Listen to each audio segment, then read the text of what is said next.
Hey guys, how's it going? And welcome to another video on the Next Rank YouTube channel with Ronnie and Jack. Today we're going to be doing a members Q&A. We do these every now and then for the course members. If you are a member and you've not yet joined the Discord, do so. That is where these Q&As happen.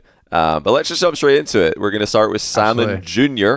He asks, what's good/general off-ball positioning? And he goes on to say, what things are you watching for when your teammate has possession? So thinking mainly 2v2 here, I'm thinking, but maybe threes as well.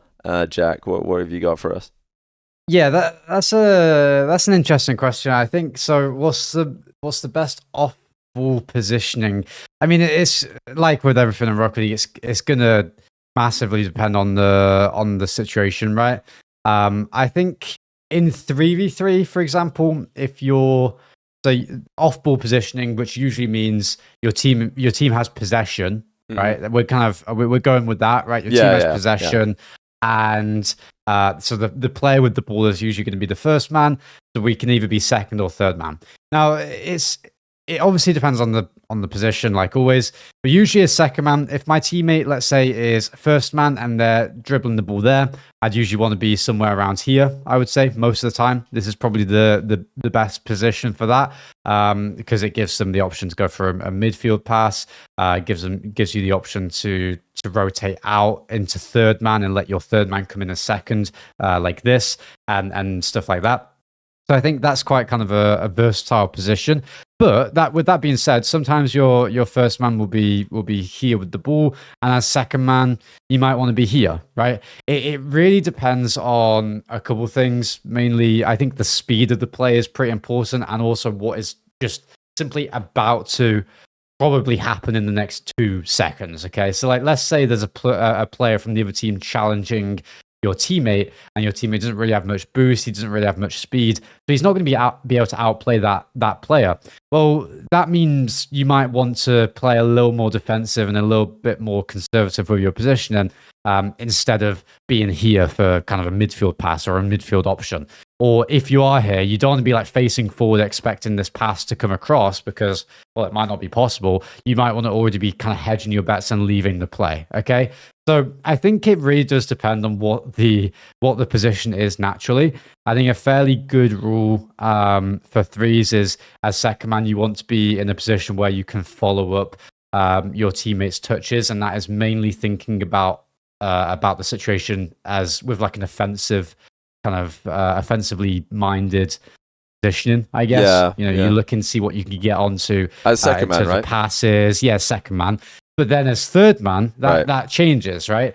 We all of a sudden want to be positioned a bit deeper. We want to be looking out for the loss on the 50s. A lot of the time we want to be covering our net, especially if a 50 can just go in. We don't want to be caught out facing this direction when a 50 is about to happen. You want to be facing forward when plays are about to happen, and when balls are about to kind of come your way.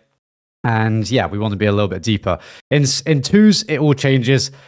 Most of the time, be behind your teammate. I have the biggest kind of like issue with players in twos who love to kind of just stay to the sides of their teammate like this at all times, because passing in twos is naturally more risky. It is mainly this is going to upset a lot of people, but it is true that it's mainly a solo play heavy game mode, right? It simply is. It's almost 1v1 with extra steps. Okay, threes you get each other involved a little bit more, but twos the only way you're really getting involved is following up your teammates' touches off of like backboard passes or off of 50s and stuff like that. You're rarely going to be just directly passing to each other.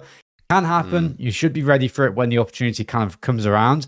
But for a general rule, you want to be positioned behind them, watching out for 50s. With that all being said, if you have a 2v1 position, your teammate beats one player. Let's say he's in defense, a player challenges him right now, and he flicks it around, and you're all of a sudden in a 2v1, and you're over here.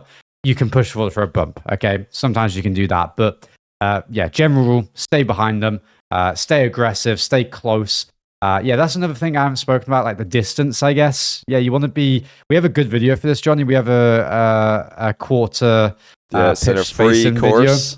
It's actually in the free course. So if you want to get a taster the actual product that all of you don't have it. Yeah, we do have a video on quarter pitch spacing in the free course. We think that's a pretty good rule for most situations in Rocket League. Yeah. Again, with like everything, it changes. Sometimes it's going to be a bit more fluid. Sometimes you're going to have to push up a little bit more, stay behind a bit more, turn sooner, turn away sooner. It's a little bit different. So yeah, I hope that helps a little bit. But I think that's what I would say for that question. So what, in addition to this, before we move on to the next one, you're saying you like when your teammate's behind in twos. Yeah. Can I suggest or two positions to see if that changes for you? Sure.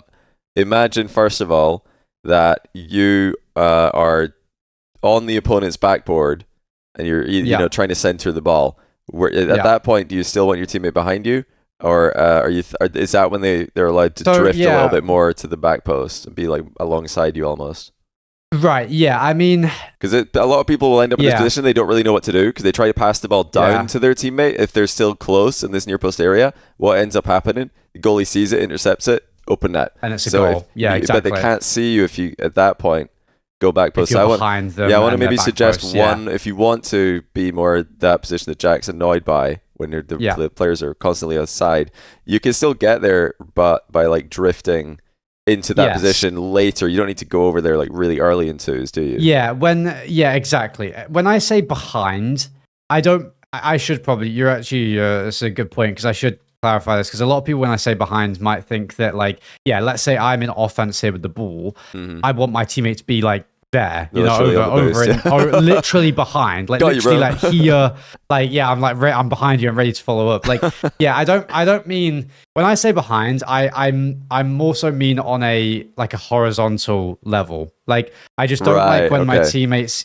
so like, if this is like the line across the pitch where I'm driving right now, just behind that line where I've got the ball. I see. And so that can mean slightly to the side. That can be if a pass is about to come across, like especially like here, and you only get to the back post. Yeah, great. Oh god, that was meant to be a back post pass, by the way. So definitely don't do it if you're on my team in twos. It won't come to you. What about wall plays as well? In the same context, if you're making a wall play, where do you want your teammate? Because this is something that will cause the most double commits in twos with random teammates.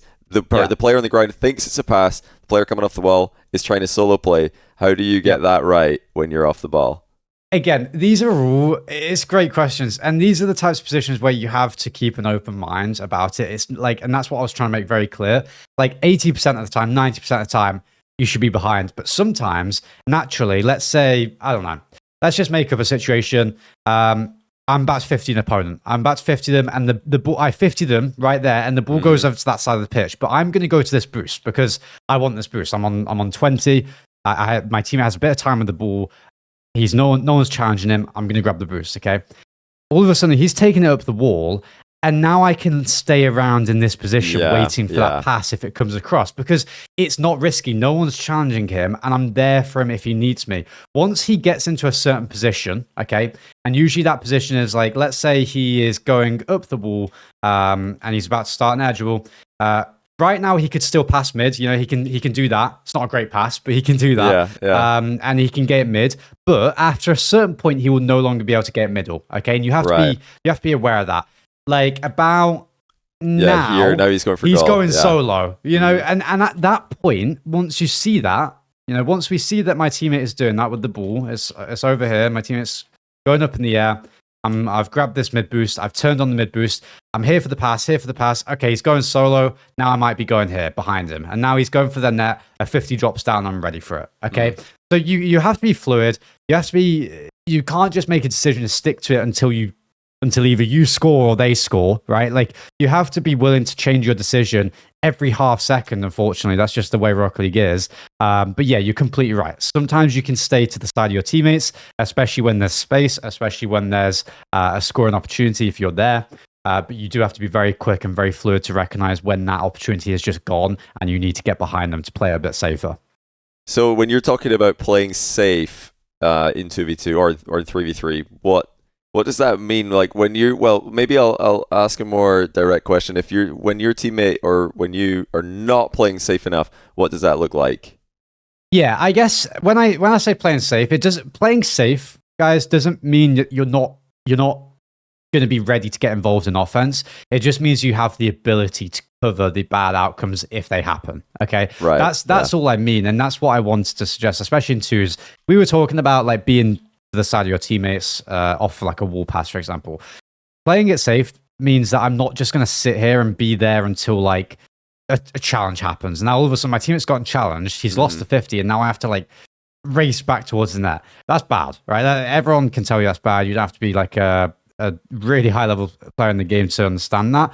So what I mean is that you just have to be able to cover that if it were to happen, all right? And that's what I mean by playing it safe with your positioning when your teammate's likely to go solo at the net, because then they're going to get challenged at some point. You need to be behind them in a position to cover anything, basically. And that doesn't mean that you can't go for the follow-up touch if it's an open net or if it's a shooting chance.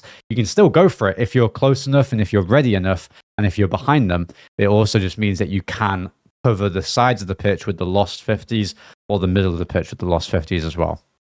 All right, let's get into the next question 10 minutes into the video or something like that. Yeah, sorry about the long answer. But no, well, hopefully that's what you guys want, because that's what we Yeah. do in this channel. That's what the course is like, really. We just leave no stone unturned. We try to go as in-depth as possible, because it's what we like to do, and we hope it's helpful to you guys. But second question here from Jonzo Gonzo. He says he's been taking some Great time name. away. It is a good name. He's been on a break from his goal of hitting GC. He says, I haven't had a real want to play the game, so I'm letting it come back to me. Yeah. How have you approached breaks from the game, and have you ever not wanted to play the game ever over your pro career? Yeah, okay. Well, over my pro career, I guess no, I definitely have. Yeah, God, I definitely have. Like, there's been times like when you're just not happy. This is going to be a very different answer. This really isn't Rocket League related, which is completely fine. But like, it's just when you're not happy outside of the game, or in my experience, I didn't want to play the game. You know, I had especially a very like bad period. I would say like 2022, like I don't know, like April to I'd say August. I just didn't want to play the game. And unfortunately, I had tournaments, and that split. That's only one of the two splits that I haven't made a major, Johnny. So my second split being this most recent one. Unfortunately, I can't use the excuse that I didn't want to play the game. I really did. It just went badly. But that first split where I missed one of my only two majors that I missed, I just did not want to play the game, and I didn't. I'll be honest. Like, and I was pretty obvious. I was like, I just wasn't happy. I played like 50 hours past 2 weeks, which for me is very low. A lot of players play that as their like that's their hours. Yeah. I can't. I just don't do that. It's just not the way I perform. And and sometimes you just can't. And it was my job, so I wish I did play a bit more and force myself to. I was a bit immature, but at the same time, I had to do what I had to do, I guess, and I didn't really play an awful lot, and didn't. And you just have to. I guess my answer to this question always, because I get this question on my Twitch and stuff. It's a bit of a poor answer, but don't play. If you don't want to play, don't do stuff in life that you don't want to do if you don't have to do it. You know what I mean? And like, that's just like a general thing I think about for anything. If I don't have to do something, obviously sometimes there's things that we have to do that we just don't want to do. You have to do them. But if I don't have to, like, you don't have to play this game. Like, you might have like an intrinsic like want to get that goal, but if you just don't have that drive right now, don't force yourself to, because it's not going to come. And even if it does come, it probably won't be as exciting as if it as it would be if you did it when you wanted to do it. You're enjoying the process. Yeah. I would say, I've always said that you have like the things that you have more fun in, you naturally learn a little bit quicker in those things. You naturally learn a little bit better. You have to have fun to learn things, in my opinion. It really helps, at least. And I think that if you don't want to be doing something you're forcing yourself to, that's a very quick way to be a lot less creative, which for a game like Rocket League is quite important. It's a very creative game when you're on the ball and stuff. You're going to be less creative. You're going to be less open to seeing mistakes. and you're going to get annoyed quicker, which also exaggerates those kind of two previous big things time. if you're Especially being annoyed. GC. So, Yeah, especially for absolutely, it's something like a that. frustrating. Yeah, it's like there's small things that you need to look out for, and you might just miss them. I don't know. This is a very like opposite answer for this type of channel, but I would just say don't play the game if you don't want to play the game. Yeah, you know take a what break. I mean? Yeah, take a break. Yeah, take a break. Yeah, it doesn't mean that you don't have to play. And to answer your question a little bit like better, have I ever taken like breaks, especially before I was pro? I was still like a high level player, just never like tried to go pro for a while. I was still getting top 10 and ranked and stuff. And I quit the game for like 6 months at a time back then. Like I did that for, I think it was only one time I quit for like 6 months, but sometimes I'd quit for a month or for 2 months, and I'd be like, yeah, I'm done. I'm never playing the game again, because I was younger and I was like quicker to make big decisions that I thought I'd stick to, but obviously didn't stick to, and I'm very lucky. You changed your goal, didn't you, a lot? Like, well, you would change your focus a lot when you were on the come up and improving. Obviously, when you're a professional player, you have a more like strict and a more defined routine, but when you're just improving, you didn't just play solo twos the whole time, I imagine. No. There was like tournaments, ones, playing with friends, solo twos, pre-made twos. There's so many different ways to play the game. How much are you in free play as well? Or how much are you in workshops or anything? What was your like main switches that gave you those bursts through? Yeah, so plateaus? I would...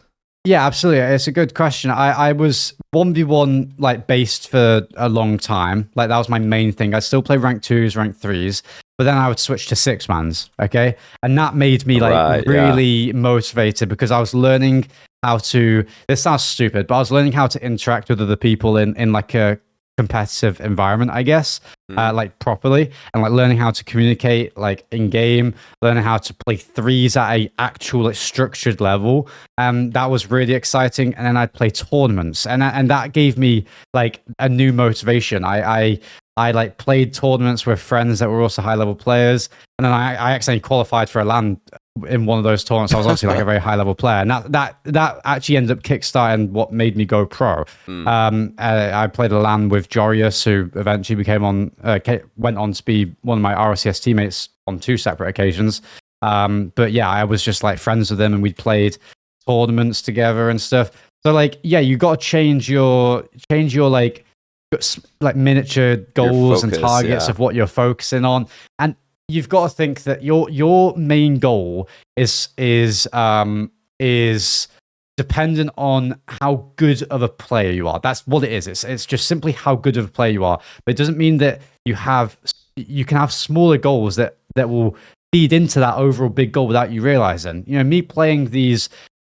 Switching from my focus being purely on ranked 1s to being on ranked 3s, and then 6-mans, and then my tournaments, and not caring about 1s, and then free play, and like I always change these goals over time, over a few months periods, and that keeps it fresh, and it's all feeding into the overall goal of becoming a better player, just without you paying too much attention to it, I guess. Overall, I was still very focused, I'd say, whenever I like decided to play the game when I was coming up. And I think that's a very lucky skill that I had that I never struggled with.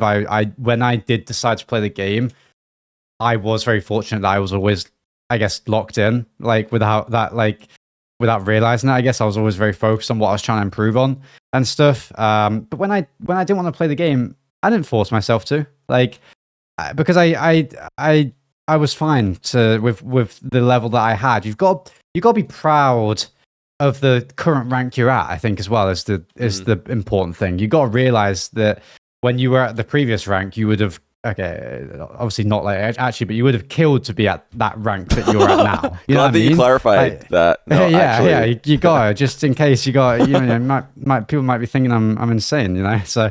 Yeah, like you get what I'm saying. You got like be proud of where you got to, and realize that you would have wished you were there before.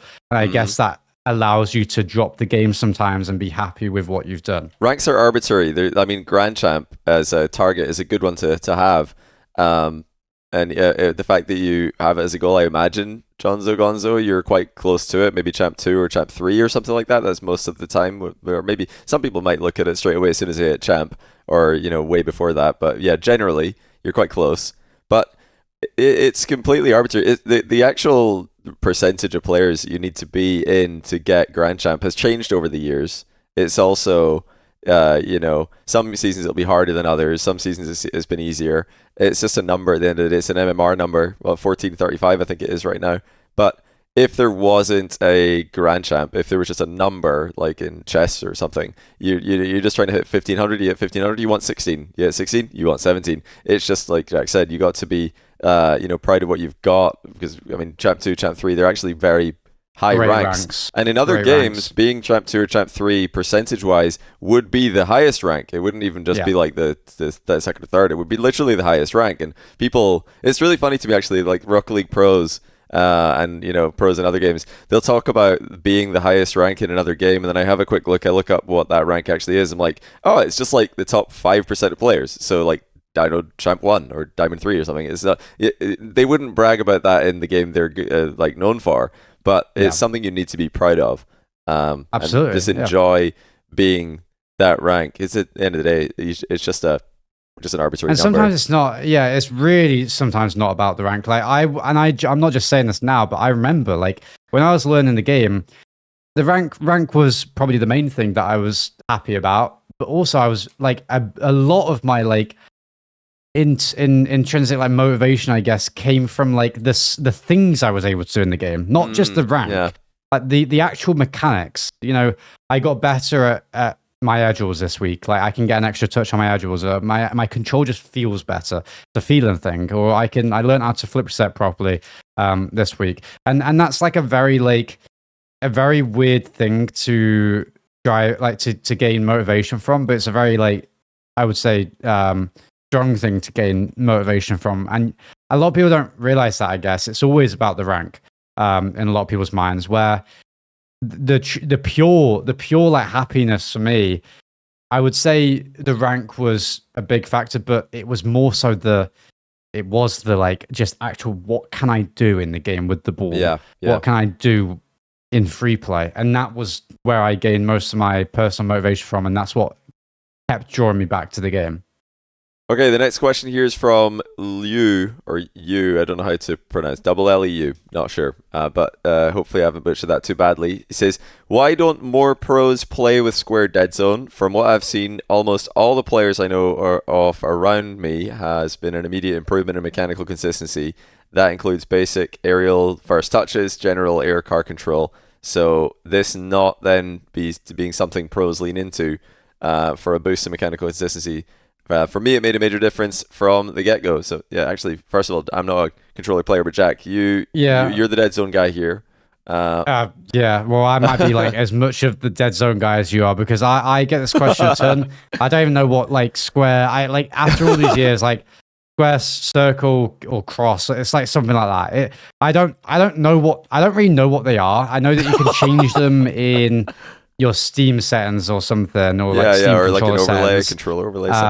And they like, I guess it changes like the mapping and the like like how your stick registers on your controller. That's like I presume what it is. I don't know why most pros don't change. The reason I don't change is because I don't know.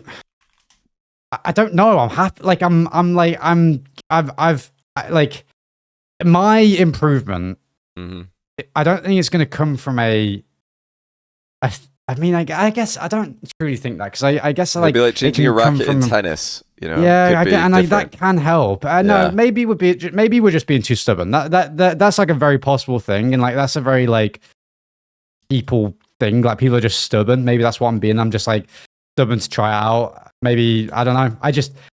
I'm happy with the level that I have, and the aspect of like improving that I go through, I guess. And I guess I don't like put it to just a controller like Deadzone. I don't know. So, and I think that's most pros would agree. Would all the players who do use Square Deadzone, would they have started off with cross and now they use Square? Is that how this would have worked? I don't know what the default is. Well, it must be cross. Really... If everybody's using cross, it has to be the default. At least that's my thinking. Is that what he said? I think he says that when he switched to Square, it was a big. Yeah, but did he say what he was on originally?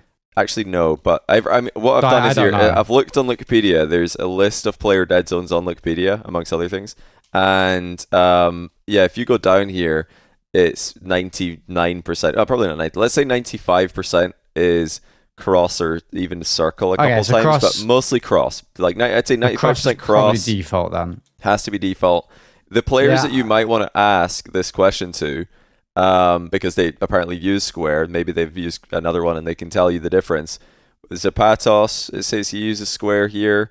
Arsenal, Aris, Atomic. Who else have we got here? There's which Atomic? Because that's two. EU Atomic, Spanish Atomic. Okay. Brad from Brazil. I think he just retired actually. He did, yeah. If I remember correctly. He did. Yeah. Let's see who else. I'm just going through. Meister. Wow, that's a. Oh wow! That's a pull. Well, he's in my Twitch chat sometimes, so I'll ask him when he next comes in. He was in here like a week ago. I was like, "What are you doing there?" Metsenoris. Okay, actually, I'd be curious to know what Metsenoris says about this.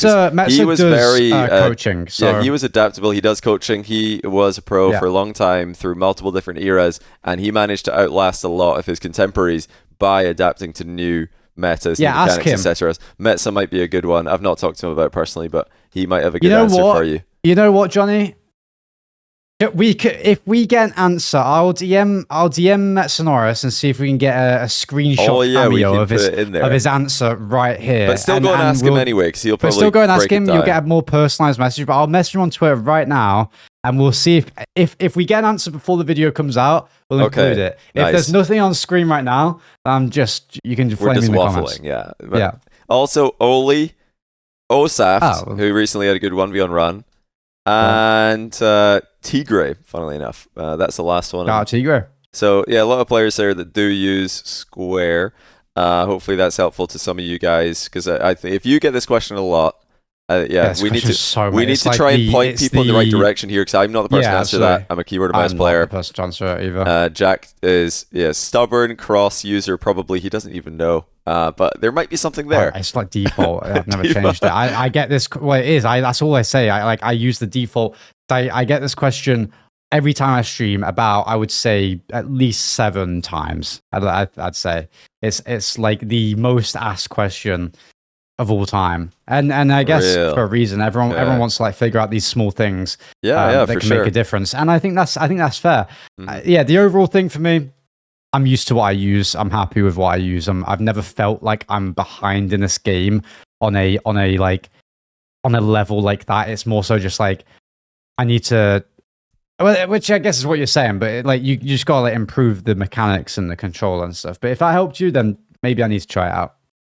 All right, last question for this Q&A video. We do have more questions from this Q&A that we're going to put in a different video. We just don't want this to be 2 hours long, but we will get to all the questions from this this burst of questions from the Discord. So thank you all. These are very thought-provoking. Aqua, not the RLCS Pro Aqua, I believe. Must be a different one. It might be him, though. It does say he's SSL. He's got the SSL tag in the Discord. We might have an RCS player in our course. I think if it is him, he's been massively improved recently. No bias, but I think he's gotten a lot better. Anyway, he says, in ones or any 1v1 situation, when the opponent has the ball in the air, I've seen some pros like to insta-challenge and others tend to wait a lot longer. My question is, what's a good way to figure out what is better, or maybe what fits you on how fast to challenge someone in the air? Some more context could be that their timing is just really that good. There's times when I tend to go slightly too early where they can just see and get a small touch around last second, so just getting a small touch over the challenge. Or I'd wait too long and get bumped. Okay, so this is maybe like an air dribble bump angle here. When do you jump to save those specifically? But yeah, not quite sure. This comes out of faster recoveries or boosts, or just generally understanding when what someone's able to do with the ball. But let's break it into 2 sections here. First of all, aerial challenging in general, and then air dribble bumps, because they are a bit different, I think. The aerial challenging in general, in 1v1 situations, not only just in ones. Yeah. I think it's still something that like almost everyone is like trying to figure out day to day. At least I feel like I am whenever I play ones. Like it's a hard thing to do. It's a hard thing to time. It's okay. The base part of the question, I guess, is like, how do I know if I prefer to do like the defensive, more like patient approach or the aggressive and challenging approach? And I think that the only thing you can do to figure that out is 2 things. first of all, what type of players do you like to watch? Like what just looks good, right? Because that's like you're just gonna like that more. As simple as that. You're gonna probably like that more and want to be that type of player more. So, Johnny, you'll probably know even better than me. Actually, like what are some players that like challenge those kind of aerial plays a little quicker, and some players that like to sit back and wait for it to come to them a little bit? Do you have any off the top of your mind? Well, I mean, the first most obvious difference would be like Atto and Zen in twos. Like Atto just goes for Zen, gets outplayed a bunch, and Zen's got a free ball. Zen prefers to fake. But if you're, NA fan, you just have to look at like Daniel and Beast Mode.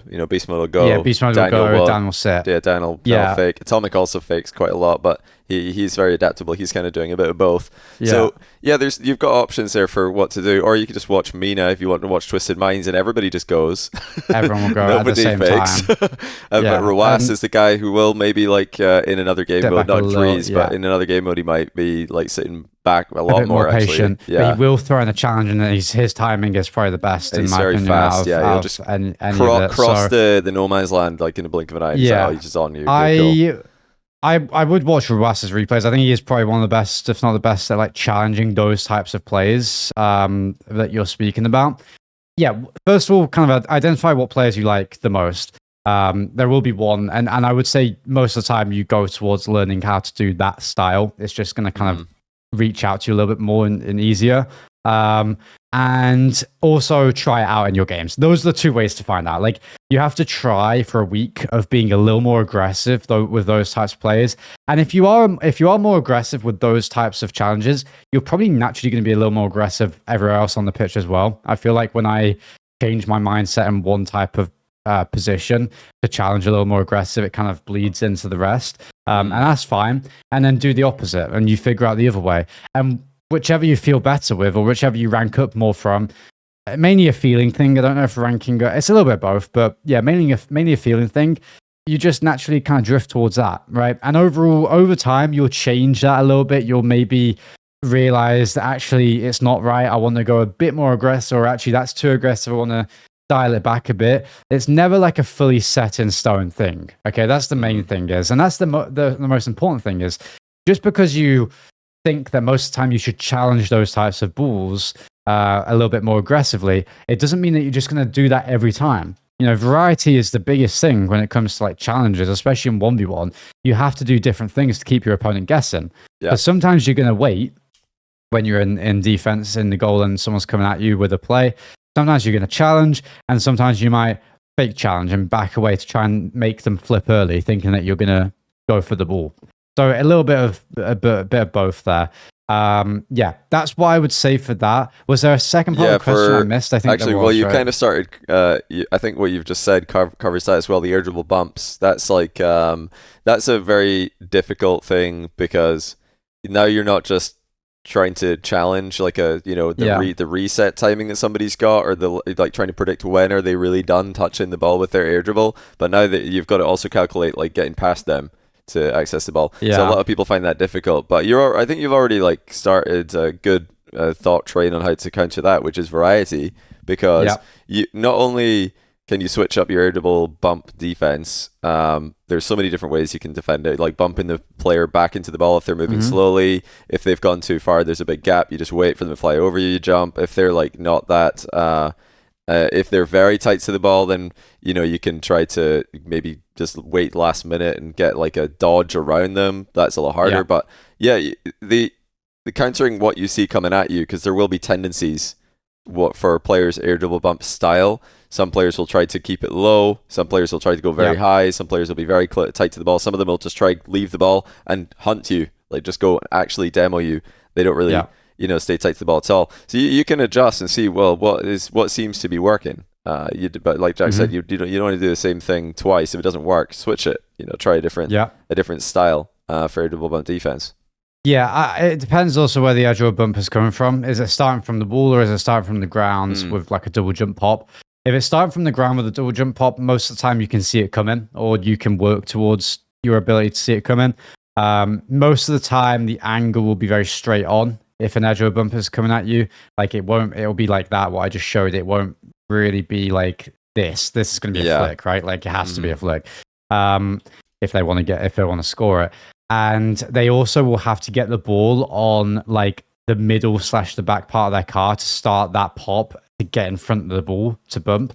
If the ball is like on the front part of their car, you'll see that all of a sudden I simply can't. I'm not gonna lie, I kind of tried to get in front of that there, like to go for the bump in the end. I can do that and then go for the bump. That's quite slow. It leaves a lot of room in the first initial part of the air duel to challenge. So they're not going to do that, okay? So most of the time when an air duel bump is happening, it's going to be on this part of the car. You can see that. From a defender's point of view, you can see when, like, let's say I'm the player that's about to air duel a bump. I've picked up the ball here. Right now I can flick, but here I decide to go for the bump. You see that like drift where I boost forward a bit and the ball comes on the back part of my car. Now I can double jump and now I can bump. As a defender, you have to pay attention, but you can see that. Okay, so when the ball starts to slow down ever so slightly and the player is just, the ball is on the back part of the car just a little bit, you have to be ready to double jump whenever, and you basically have to match them. That's the best way to defend an air duel bump, in my opinion, for most players. Some players will prefer to sit, wait for it to come to them, and then try and avoid the bump, go underneath it, like Roas. That's much harder. I will say, it's actually, I would say, there's going to be quite a lot of people are going to be confused with what I mean by this, but doing that will give you better long-term results with your like Rocket League ability, because it will teach you how to control your car better and move your car around certain kind of obstacles better. Which bleeds into like every part of Rocket League. Like when you're trying to dodge bumps off of going for pop resets and this and that. It's very high level, but it will like help you more long term to be able to do that effectively, rather than the way I like to defend air duel bumps, which is timing my like jump at the same time as my opponents. That will like develop your like understanding and your like intelligence, but the other one will develop your mechanics a little bit more, which sounds stupid. It sounds like I'm overthinking it, but those are really two, like they are very like what you do day to and like match to match. Well, that's the type of player you're becoming. Like the type of things you do are training different aspects of your game, and if you do one thing more, you're gonna lean more in that direction over time as a player. So if you want to be a bit more, okay, I wouldn't actually say that. Yeah, I'm not going to say what I was about to say, but yeah, like I just keep that in mind. Like that they can affect overall what type of player you become a little bit. But being able to do both is very important. And nowadays, high level ones players, we all can do both, right? If you asked this question 2 years ago, really the only player, not the only player, but one of the only players in the world that could dodge that bump on the edge of a bump and get the save like with that arrow was Roas. Like he was just like simply better at it than everyone else about 2 or 3 years ago. Nowadays, every high level player can do that. Some are still better than others, but it's become a thing in everyone's game. Yeah, that's my kind of assessment on air duel bumps. You got to find that window or close it down as it's about to happen. Yeah, my main strategy, or my main thing that helped me defending air duel bumps, because I'm just a grand champ, low, not very mechanical player, is just trying what you were saying there, is trying not just spotting it when it's before it's going to happen with the positioning of the ball, but also just tendencies. I mean, players who do it like to do it a lot, especially if it works. If somebody successfully gets an air duel bump, they're probably going to do it again. So you can just challenge early and really shut that kind of thing down. But that's the same thing as trying to spot flick tendencies or any kind of tendency that every a player's got. Tendencies, Just look for the tendency. If they've had success with something, especially in ones, they're probably going to try to do it again, and that's going to make them far more susceptible to a sneaky challenge that they otherwise would not have seen coming or not expected you to do. Absolutely, yeah, I like that. Yeah, I mean that's just a great general tip for, like you said, for everything, flicks, any type of, especially in offense, when the opponent is in offense, they will have things that they kind of go towards naturally. So I like that. But yeah, I think that's a good answer. We've answered how many questions? I think it's been four questions. Or was it five? Four or five? I don't know. Like 4 or 5 in about 35 minutes, I think this video is. So it's a long answers for each question, but I hope you guys enjoyed that. If you did, and you do like this kind of style of explaining things, this is very similar Obviously, in the course, we're actually going into detail and with replays and exact tutorials on mechanics, in-game stuff, decision making, all this and that in the course. Tons of videos, so make sure you guys go and check it out. We do have a free course, like we mentioned earlier on in the video, if you want a little bit of a taster. But go and check it out at thenextrank.com. If you want to see more videos on this channel, drop a like, drop a sub to the channel, check out all of our other videos. We've got a ton on the channel nowadays for you guys to watch, and we'll see you guys in the next one. Take care.